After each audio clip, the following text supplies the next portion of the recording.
Universalist Church is located at 490 Agujedo Road on the east side of Highway 1 at the Highway 68 exit to Pacific Grove in the opposite direction of Pacific Grove. Sunday services are at 10:30. Everyone is welcome. You can also find us online at ucmp.org. Coming all, we worship together with loving hearts and open minds, promoting peace, equality, and respect for the earth. Questioning, reflecting, learning, leading, we change ourselves as we change the world. The Stewardship Committee. And of course you're busy and you're doing something and you can't take the call right away, and then you say you'll call them back, and you don't call them back because you know they're going to pester you for money. So please take the opportunity to say hello to your steward who calls about the Stewardship Committee. They're just real friendly people, and they just need somebody to talk to. And we need them to do what they're doing. So if they give you a call, be sure to call them back. If you can't call them back, be sure to just say hello to them here at service or in the middle of the street when you see them. Thank you.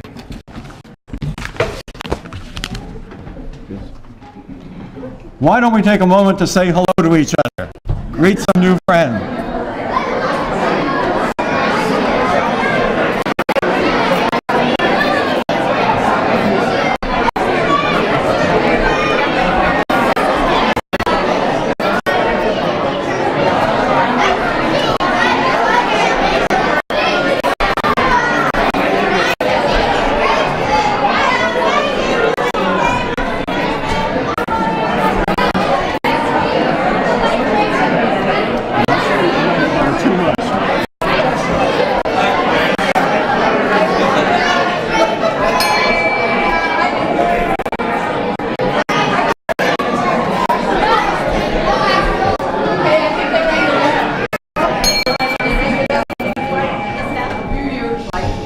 Thank you. Tennessee.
Today's call to worship is adapted from a prayer given at a conservative Jewish group in New Orleans, Louisiana. May the door of this church be wide enough to receive all who hunger for love, all who are lonely for friendship. May it welcome all who have cares to unburden, thanks to express, hopes to nurture.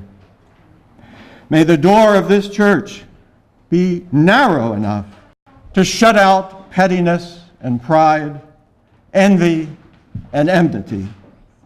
May its threshold be no stumbling block to young or strained feet. May it be too high to admit to complacency, selfishness, and harshness. May this church be for all who enter the doorway to richness and a more meaningful life. Come, let us worship. And now let's arise as we're willing and able and sing together our gathering hymn, number 1. May nothing evil cross this door.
You may be seated.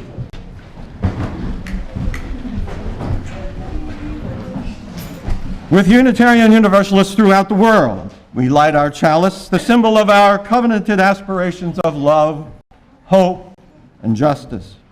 I will begin with the words of the leader as printed in your bulletin and ask you to respond as is shown. Axel, with help, will light the chalice. We gather together as a community of memory and hope to celebrate life and its infinite possibilities for love. We light this chalice as a symbol of the light within every human heart. May our individual sparks meet and merge, bringing both light and warmth to the world.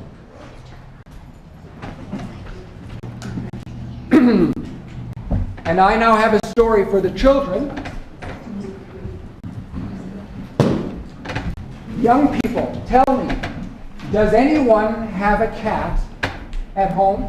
I have 9. 9 lives. We have 2 cats. And you know what? Our cats often kind of sit and look at us, or sit and don't look at us. And we sometimes wonder what's going on inside their heads. Do you sometimes wonder that too? Yeah. I actually wonder what my dog and my cat is seeing. You wonder what your dog and cat are seeing, yeah? Yeah, maybe a mouse. Maybe a mouse, yes. Or a rat. Sometimes our cat sits at the door and looks as if it's asking us to let it out. And I sometimes open the door and the cat just sits there. Has that ever happened to you? Some yes, some no. Once a kitty goes in, another kitty goes out. Sometimes a kitty comes in and another kitty goes out. Yeah, that's what my cats. That's what my 9 cats do. That's what her We adopted 3. You adopted 3 kittens. That's cool. But I have a story I'd like to share. The story I'd like to share with you today is called Magic Thinks Big. It goes like this.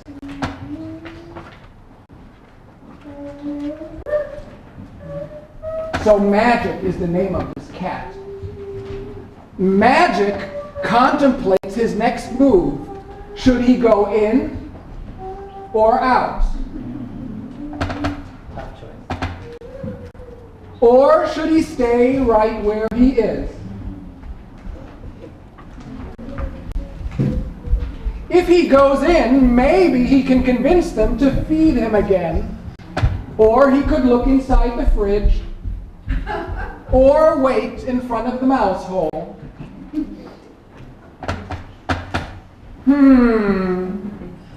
Maybe he should just stay in the doorway and nap. Of course, if he goes out, he could meet other animals. Maybe he could chase the loons. He'd hunt them along the rock shore, stalk them through the reeds, leap after them, then eat them. Maybe not. Maybe somebody else could chase the loons and he could watch. But he's hungry. Maybe he could catch a salmon.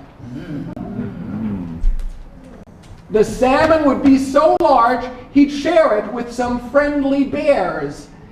He'd get to the bear's island with the help of a moose. Maybe. Maybe he and the bears would pick blueberries before dinner. They would eat salmon and blueberry pie. The bears could clean up. He would curl up and close his eyes and listen to the wind. That's what magic would do. The world could pass him by.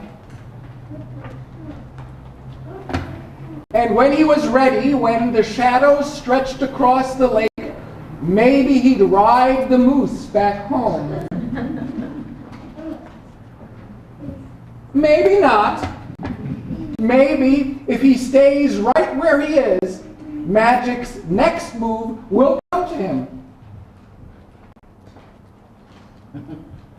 Maybe. The end. Now please join in singing our children off to their classes.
I admit to a certain amount of ambivalence about doors.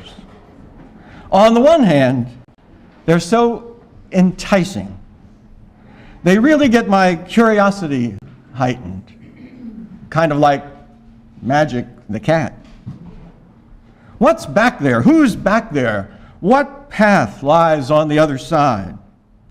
I've sometimes thought that if in the myth of the Garden of Eden, God had put the tree of knowledge of good and evil behind a door, I probably would have beaten Eve to the apple.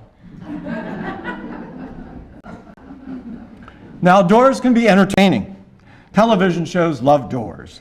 I was watching some vintage TV comedy the other night, and there was Rowan and Martin's Laugh-In, with a joke wall full of little doors, and one of the comedians would pop out of there and give a one-liner or two and then close right up.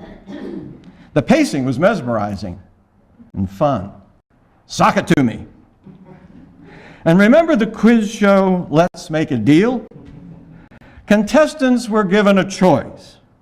Do you want door number 1, door number 2, or door number 3? Now, only one door revealed a decent prize, and the other doors shielded booby prizes for losers. If you chose a wrong door, you got what the show called zonked. Perhaps that's the basis of the flip side of doors for me. Every door I face, though fraught with positive possibilities, also has the possibility of me getting zonked. What if behind this door is something I might find frightful, something dangerous, disruptive, stressful, or perhaps even transformational. Over time, at least for me, the courage of curiosity has overcome fear about doors, and flinging open door after door has marked a lifetime. The door of my unconditional, love-giving grandmother's home. The door of my parents' caring, hard-working home. The numerous doors of educational institutions, church, business, friendship, romantic love, and on and on. And as one door closes, another opens. Have the life experiences on the other side of each of these doors been without stress, disruption, even danger? Of course not. But the rewards of overcoming those stressors have made the effort worth it. These, the doorways of a lifetime. But life is not encompassed just in an experiential timeline. What of this possibility of transformation? That possibility exists by entering the open doors here at UUCMP. Entering here is where I found community strong enough to support my search for meaning, my search for service, my search for myself. Here is where I've been able to meet new friends, find the common ground of shared values, and find a dimension of life beyond the everyday experiential. William Blake famously said, I'm paraphrasing here for a modern audience, if the doors of perception were cleansed, everything would appear to humankind as it is, infinite. For we've closed ourselves up till we see all things through narrow chinks in our cavern. It is through the open doors of UUCMP that we may apply the existential Windex to our perceptual doors, letting us glimpse the wonders of the awesome, yes, sometimes horrible, mysterious, fascinating ground of our being, and open ourselves to this life in its full potential for love, joy, compassion, and hope. With open doors, open minds, open hearts, open arms. Here is UUCMP, a place well worth our time, service, and treasure. So may it be.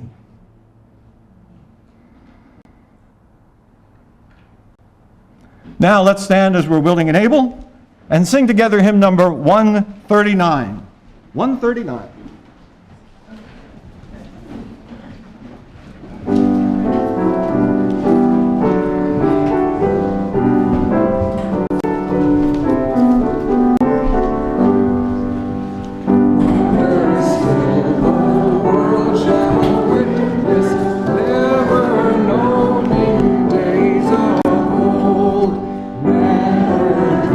By ancient saints,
be seated.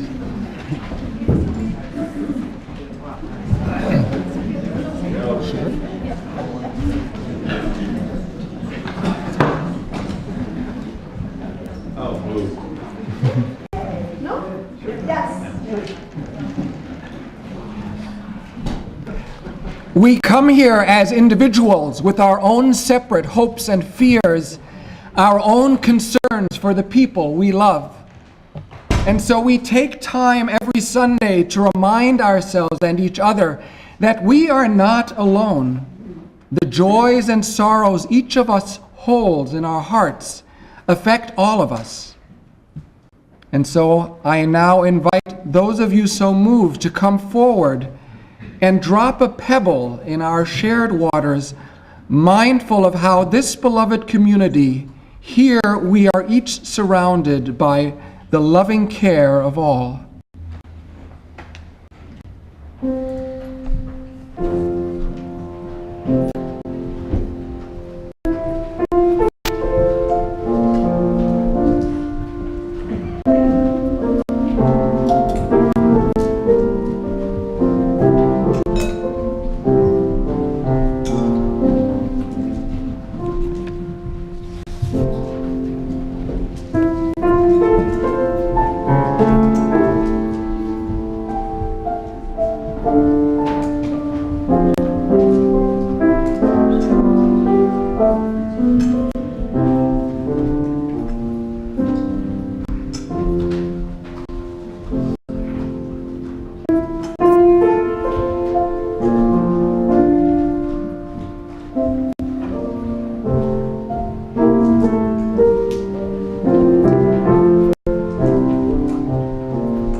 And now please join me in the spirit of prayer and meditation, guided by the words of Lindsay Bates.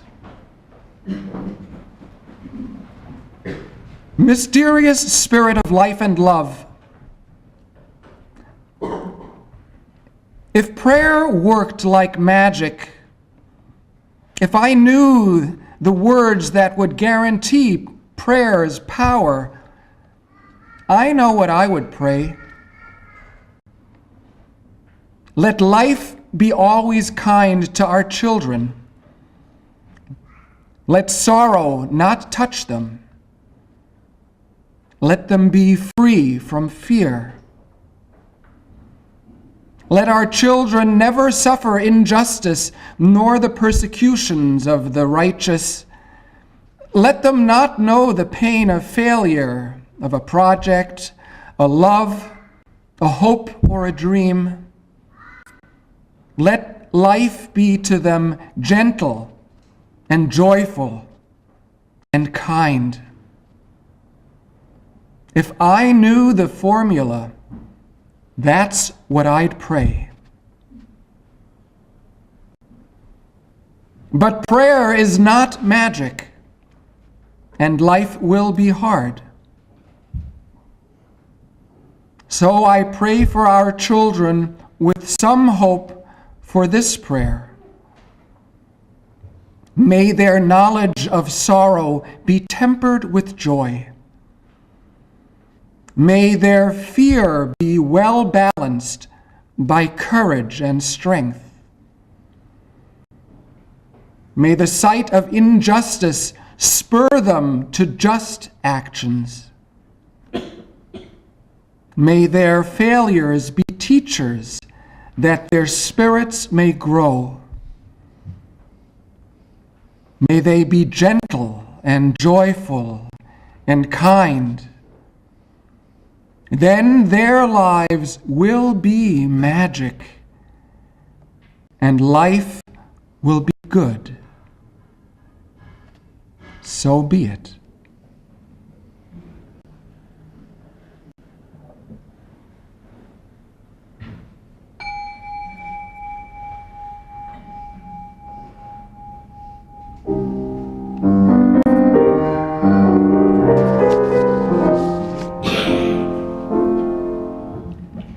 As we receive this morning's offering, let us remember the purpose of religion is to help us grow more generous and loving in word and deed.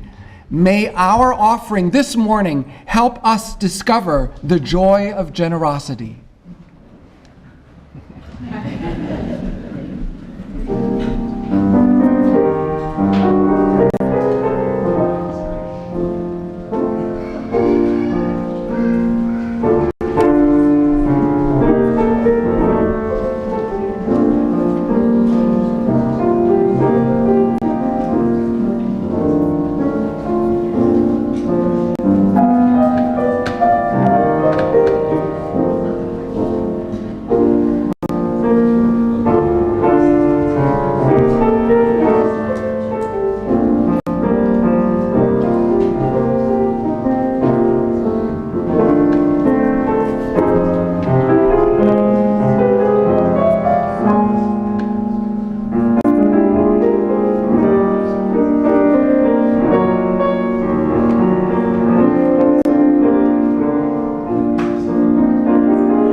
I have, or rather, we have 3 readings for you this morning. Our first reading is by the author and psychotherapist Thomas Moore from an essay entitled Neither Here Nor There. He writes, "During hours of psychotherapy, I have heard several dreams of doors left ajar and windows cracked open. The dreamer was deathly afraid of who or what might come in because of this negligence. And of course, as therapist, I suspected that whoever it was probably someone useful and necessary. I have a fascination for doors, doorways, and vestibules. In another life, I'd like to be a maker of extraordinary doors. They are actual thresholds, and at the same time, images for deep transitional passages. Standing in a doorway, you are forced into the imagination, wondering what you will find on the other side.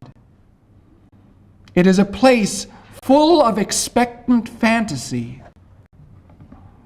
Gaston Bachelard said, if one were to give an account of all the doors one has closed and opened, of all the doors one would like to reopen, one would have to tell the story of one's entire life."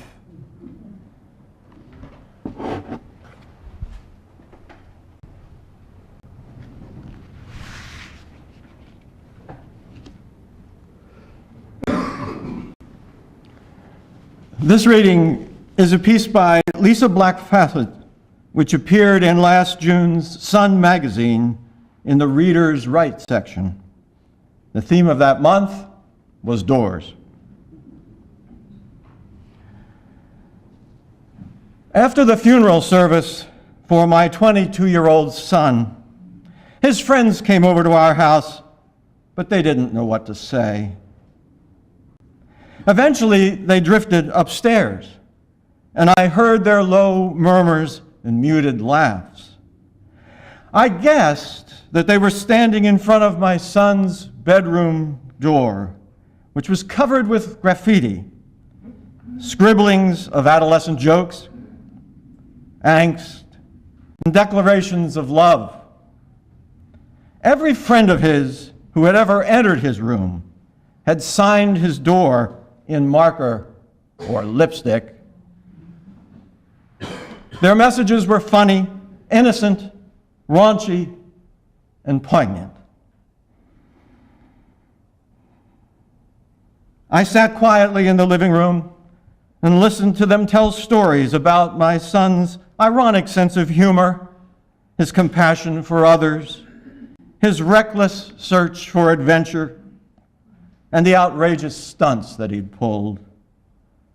I heard that behind that closed door, he would escape through the window late at night to join his friends in the woods or the streets, or wherever they could score drugs, including the heroin that caused his death.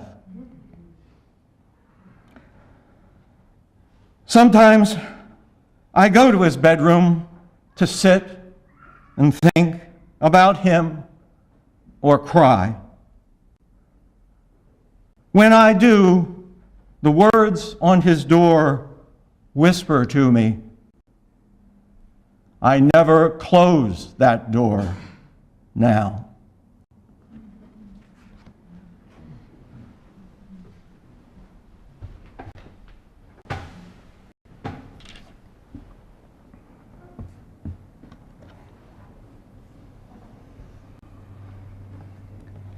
Our third and final reading is a poem by the Russian poet Miroslav Holub. His poem is entitled The Door. He writes, "Go and open the door. Maybe outside there's a tree or a wood, a garden or a magic city. Go and open the door. Maybe a dog's rummaging, maybe you'll see a face or an eye or the picture of a picture. Go and open the door. If there's fog, it will clear. Go and open the door. Even if there's only the darkness ticking, even if there's only the hollow wind, even if nothing is there, go and open the door."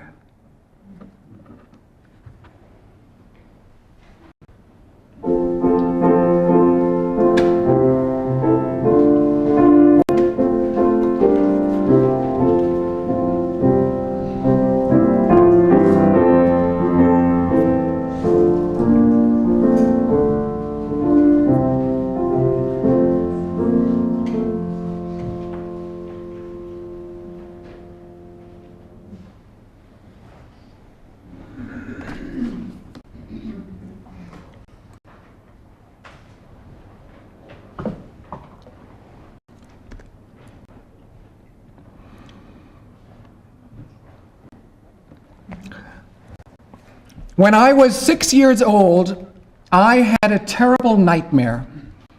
In the dream, a monster emerged from my bedroom closet and was stalking me. What made the dream especially unsettling was that it didn't take place in some fantasy dreamland or some make-believe castle. The dream was set in a perfect replica of my childhood home. The only difference was that I was completely alone. My 3 brothers, my mother and father, were nowhere to be found. I never actually saw the monster. But I knew it was horrible and was bent on catching me, killing me, eating me, or worse. So I tiptoed through the house, slipping from one room to the next, looking for a place I could hide, hoping desperately the monster wouldn't find me. I ended up sneaking back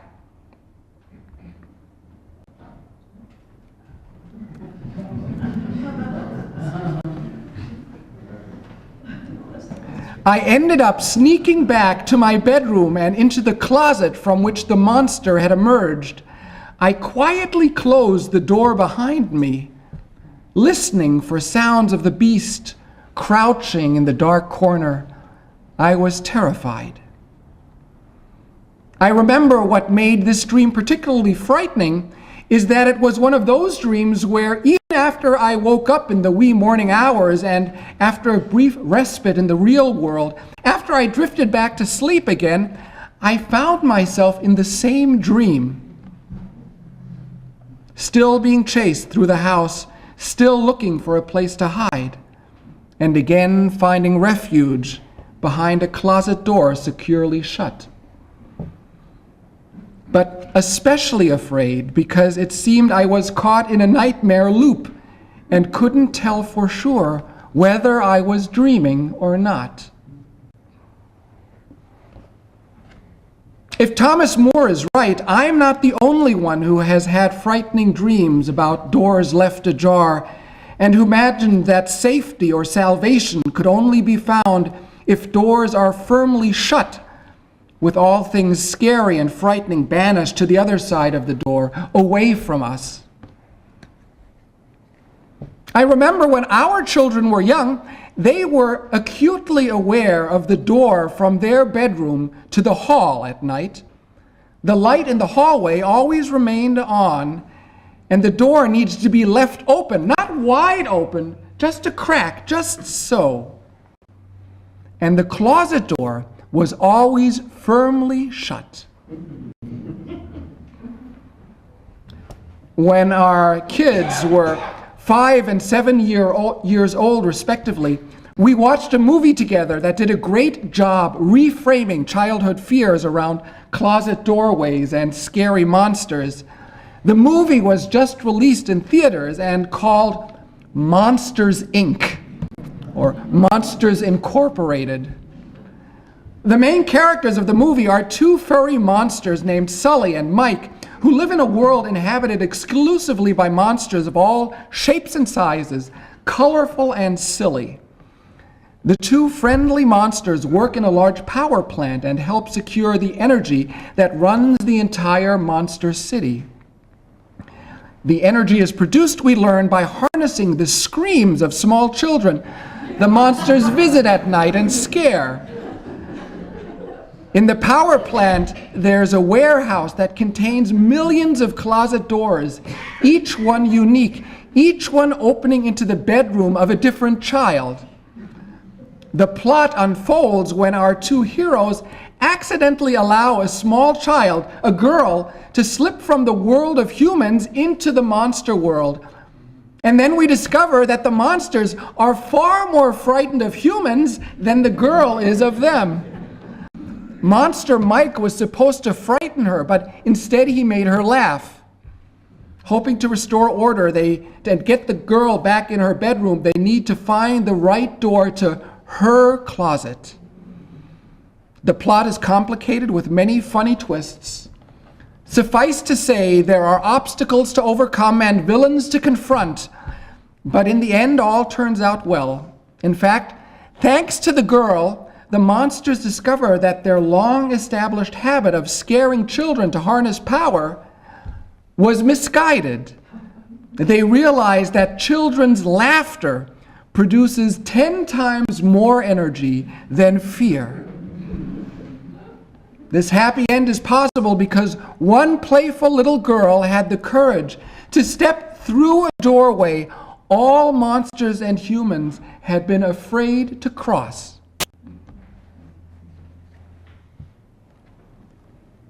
Doorways are thresholds in the buildings and homes we inhabit, separating one room from the next, separating us here from others there. At the same time, doors are symbols of more subtle separations and transitions of the spirit. There's a doorway between past and present, between present and future. There's a doorway behind us that has led from yesterday to this day. And though we can turn around and see where we came from, we can't go back. Ahead of us are new doors, each leading to a different future. Between the known and the unknown, there is a doorway. Between the familiar and the unfamiliar. This very moment, each of us is standing or sitting in a doorway.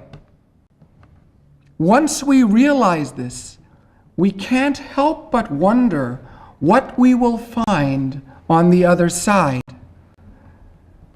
Like a cat called magic, we can stay right where we are, or we can venture out into the world to places we can only imagine.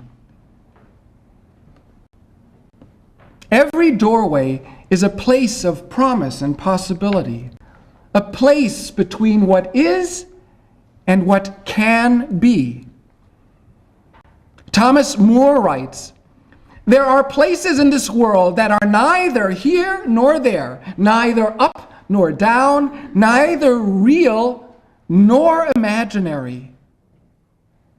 And yet these are the most fruitful places of all. For in these liminal narrows, a kind of life takes place that is out of the ordinary, creative, and once in a while, genuinely magical," writes Thomas More.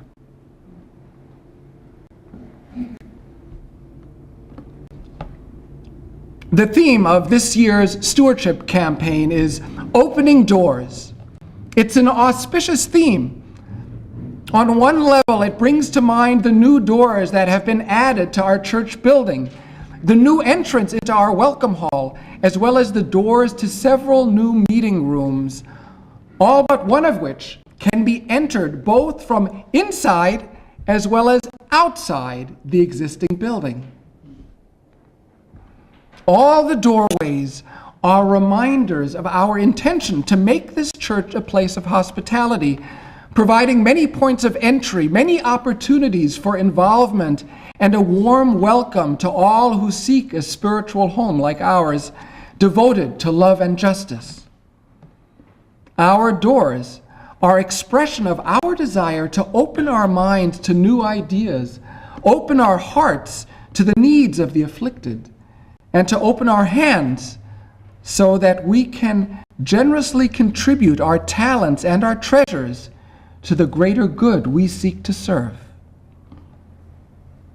We strive to be generous in word and deed. And because we do, I know that each of us is well aware of how practicing generosity and cultivating an ever greater generosity of spirit is always a challenge.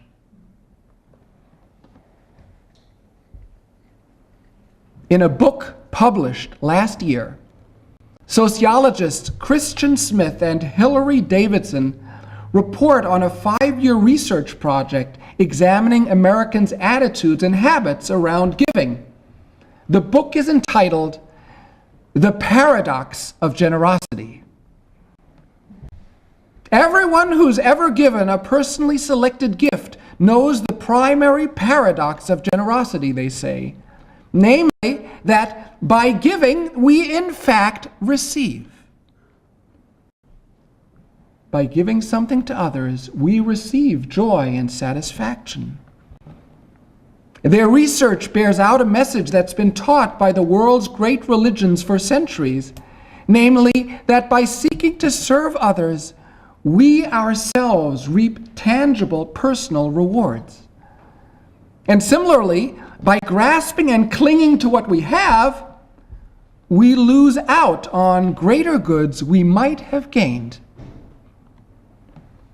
This message is conveyed in the ancient Hebrew proverb, "One person gives freely, yet gains even more. Another withholds unduly, but ends up impoverished." A Hindu proverb says, "They who give have all things. They who withhold have nothing." And according to Christian teachings, Jesus of Nazareth said, "Whoever tries to keep her life will lose it, and whoever loses her life will preserve it." This paradox of generosity, they say, is a sociological fact confirmed by evidence drawn from quantitative surveys and qualitative interviews. Apart from the indisputable benefits of practicing generosity, generosity is also paradoxical because, as research shows, many Americans who want to enjoy happy, healthy, and purposeful lives fail to practice the kinds of generosity that actually lead to happiness, health, and purpose in life. We know that we will be happier if we're generous. And yet we often choose still not to be generous and thus not to be happy. We want to be generous. We know it's good for us. We know it will make us happier and healthier, but something gets in our ways. Smith and Davidson say we're like children whose fingers are caught in Chinese handcuffs. Remember those? We pull hard to free ourselves, but that simply keeps us stuck. If we could relax and freely let go of some of our resources instead, we could escape the trap of ungenerous living. Generosity of spirit means to open ourselves up to the world. Generosity is opening our minds and hearts and hands to others. We know this is good for us. And yet within each one of us, there's a fearful child that's stuck in Chinese handcuffs, too frightened to relax, unable to let go. Within each of us, there's a fearful child that thinks we will only be safe as long as we keep our door firmly shut. Within each of us, there's a child afraid of monsters we imagine prowling just outside our door. The good news is that even if we sometimes feel stuck, even if we feel trapped, behind the doors our fears firmly shut, we don't have to remain there. We can learn how to open the door. We can start small, and with steady effort, little by little, our ability to be more giving will grow, and we will experience the real joy of generosity. The only trick, the sociologists say, is we need to be sincere. If we merely feign concern for others, it won't work. Fake generosity doesn't make us happier. To live generously, we need to actually become generous people. We need to practice and believe in the value of generosity as a real part of our lives. As Christian Smith and Hilary Davidson see it, generosity is like love in this way. They write, "We increase the love we have by giving it away. When we love other people more, we will find that the love we feel and enjoy only grows more. But that dynamic requires really loving others, really giving them our love. Faking it will not do. Love must be genuine. And then when it is, the normal, bigger consequences of love will follow. They write.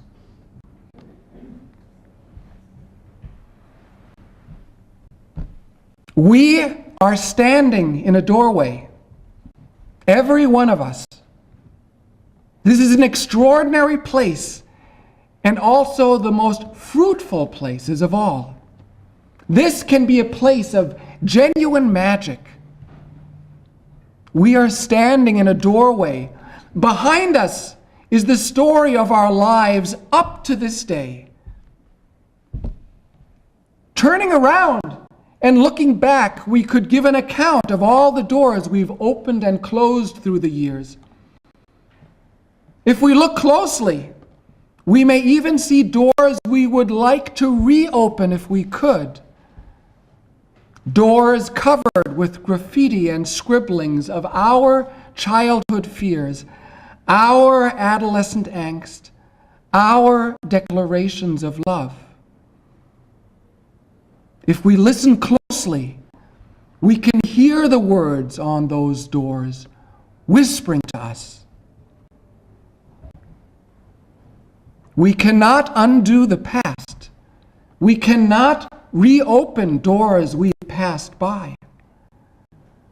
But we can choose to open new doors ahead of us. We don't know what lies behind those doors. We can only imagine. Maybe there's a tree or a wood, a garden or a magic city. If there's fog, it will clear. May we dare to open the door that will welcome all who hunger for love. May we open the door to all who have cares to unburden, thanks to express, and hopes to nurture. May we dare to open the door to richness and a more meaningful life, the door that will lead us to a life of deeper love. May we open that door. Amen. And now please join in singing our closing hymn, number 131, Love Will Guide Us.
Please remain standing as we extinguish our chalice and for the benediction.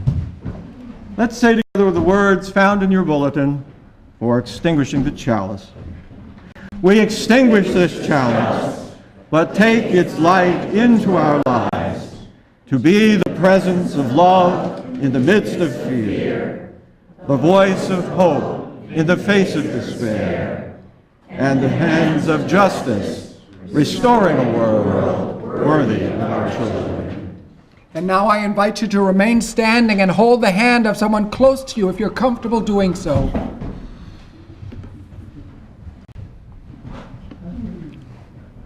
May we walk softly, speak truthfully, love gently, breathe deeply, live wisely, and go in peace. Amen. Amen. Please be seated and enjoy our postlude.